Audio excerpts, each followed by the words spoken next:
Clairement, Yair Lapid ne va pas renoncer à la bonne gestion du parti. Et c'est un petit choc, je reconnais, c'est un petit électrochoc pour tout le monde.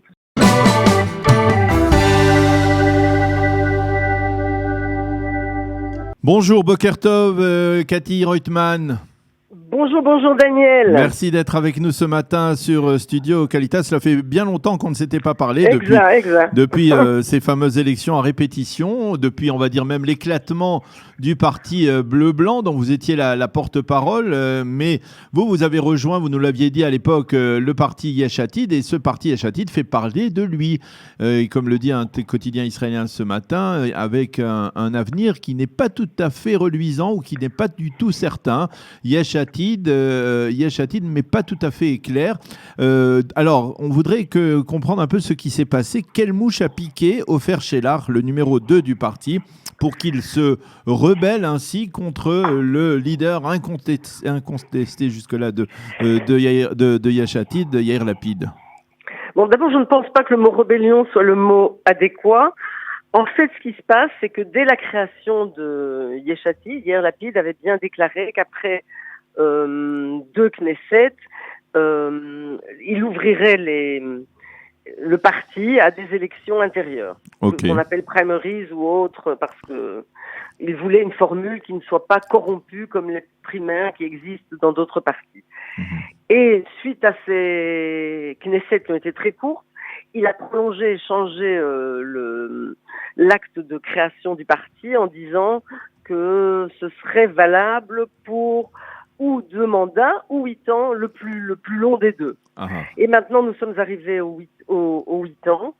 Et beaucoup de gens dans le parti espéraient effectivement qu'on ouvre le parti à plus de démocratie, puisque nous devons être un exemple. Nous prenons la démocratie, nous prenons cela dans tous les médias.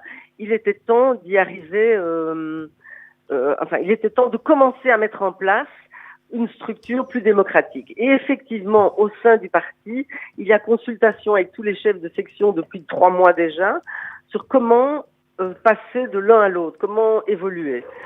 Je dois avouer que j'ai un rendez-vous avec Ofer Shelar la semaine prochaine, donc je ne l'ai pas encore parlé personnellement pour savoir exactement le pourquoi et pour répondre, mais en fait, ce qu'a fait Ofer Shelar, c'était sans doute vouloir accélérer le processus qui devait lui sembler trop long, puisqu'on pense tous qu'il y aurait des élections dans 3 mois, donc c'est le moment de le faire. Donc peut-être qu'il a voulu accélérer le processus. Je pense que, de toute façon, c'est ce qui va se passer. Il y a une réunion avec les chefs de section la semaine prochaine aussi avec Yair Lapid, donc je pense que les choses seront beaucoup plus claires fin de la semaine prochaine, mais clairement, Yair Lapid ne va pas renoncer à la bonne gestion du parti, et c'est un petit choc, je reconnais, c'est un petit électrochoc pour tout le monde, pour tous les chefs de section. Personne n'était au courant que Ofer Shelar allait faire ce qu'il a fait et qu'il a dit. Tout le monde a été surpris. Il ne nous a pas concertés, ça a été fait, il n'a pas cherché à avoir des voix, tenter de vérifier. Il n'a pas fait combine par derrière avant de lancer cette espèce de boom. Et ça a fait un boom.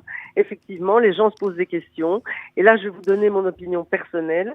Je pense réellement que pour la solidité et la force de Yesh Atid, il était très important pour moi que les élections soient ouvertes. Et je ne doute même pas un seul instant que les élections ouvertes pour la tête de liste et pour d'ailleurs les députés, je n'hésite pas un seul instant. Je pense que Yair Netanyahou, c'est l'habitude, lapsus.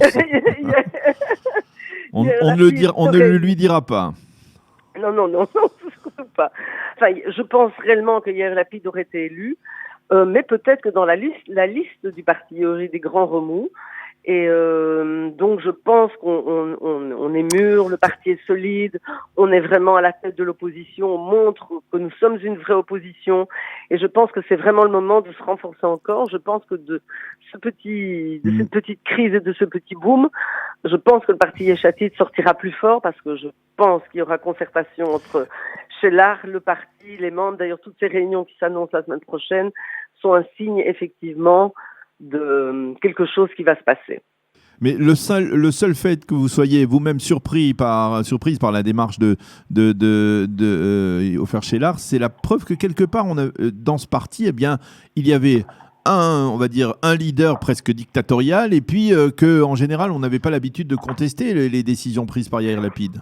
Je serais plus humaine, j'ai protégé Yair Lapid parce que franchement, je protège les deux dans un sens, parce que je pense que il est temps réellement de démocratiser à ce niveau-là l'intérieur du parti, ça c'est sûr, que la formule n'a pas été trouvée encore et que ça semble compliqué de trouver la bonne formule pour ne pas rentrer dans les courses aux voix intérieures et les courses aux meilleurs qui gagnent. Des gens comme Karine Elharrar, qui est une députée exceptionnelle, n'aurait peut-être pas la force physique et mentale de se battre dans des primaires. Donc il fallait trouver une formule pour permettre que des gens vraiment bien soient aussi éligibles, et la formule n'ayant pas été trouvée, je pense que voilà. Et c'est vrai que, comme le dit Yair Lapid, le parti c'est son bébé, il a sans doute un peu de mal, donc humainement, il a un peu de mal à lâcher les rênes.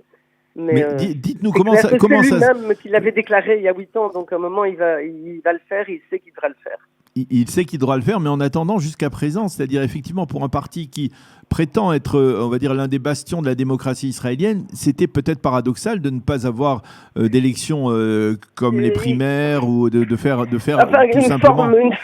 Une forme en tout cas d'élection qui aurait pu satisfaire la lutte contre les corruptions internes et des élections démocratiques.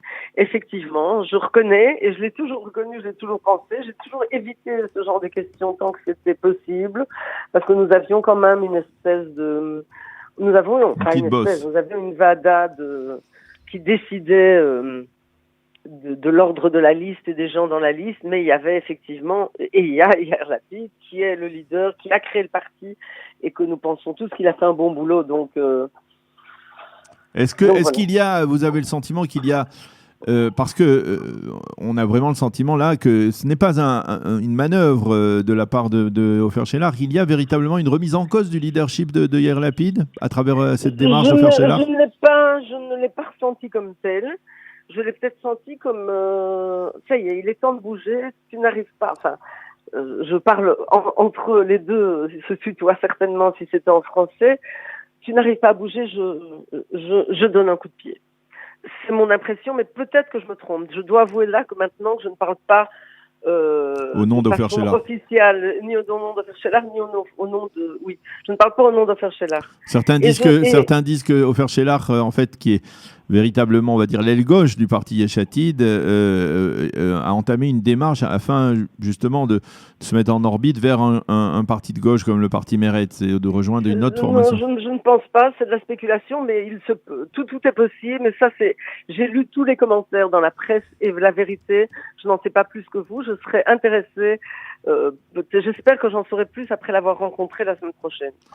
Alors, au sein du parti Yesh Atid, comment on envisage l'avenir? Est-ce que vous pensez que, par exemple, au niveau des sondages, une telle démarche risque d'affaiblir le parti qui est considéré, on va dire, comme un des plus forts dans l'échiquier politique israélien aujourd'hui? Je ne sais pas. Moi, ce que j'aurais préféré, ce que j'attendais, c'est que cette déclaration vienne de la part de Yair Lapid lui-même. Je dois avouer, oui. Je trouve que à ce moment-là, le parti en aurait été renforcé. Mais au final, je pense qu'ils feront ce qui est nécessaire pour que cela renforce le parti, parce que c'est le but et c'était notre faille, le fait que nous n'ayons pas de primaire. Donc il faut qu'on y passe. Et même si le moment est douloureux pour Yair Lapid, qui a quand même, il faut lui reconnaître cela, créé un parti réel avec des gens, des militants, des gens valables, un parti qui fonctionne super bien de l'intérieur. Donc quelque part, voilà, c'est un stade difficile. Il faut passer par là. Vous dites qu'il faut passer par là pour. Voilà, il faut passer par là. Eh bien, Cathy Reutemann, merci beaucoup d'avoir été avec nous ce matin, de nous avoir expliqué, au moins en partie, les démarches qui sont intervenues, cette initiative d'Ofer Shelah, et qui fait beaucoup de bruit d'une certaine manière et qui provoque des petites secousses telluriques, on va dire, au sein du parti Yesh Atid. Merci d'avoir été avec nous ce matin et Shabbat Shalom, à bientôt. Shabbat Shalom, bonne journée.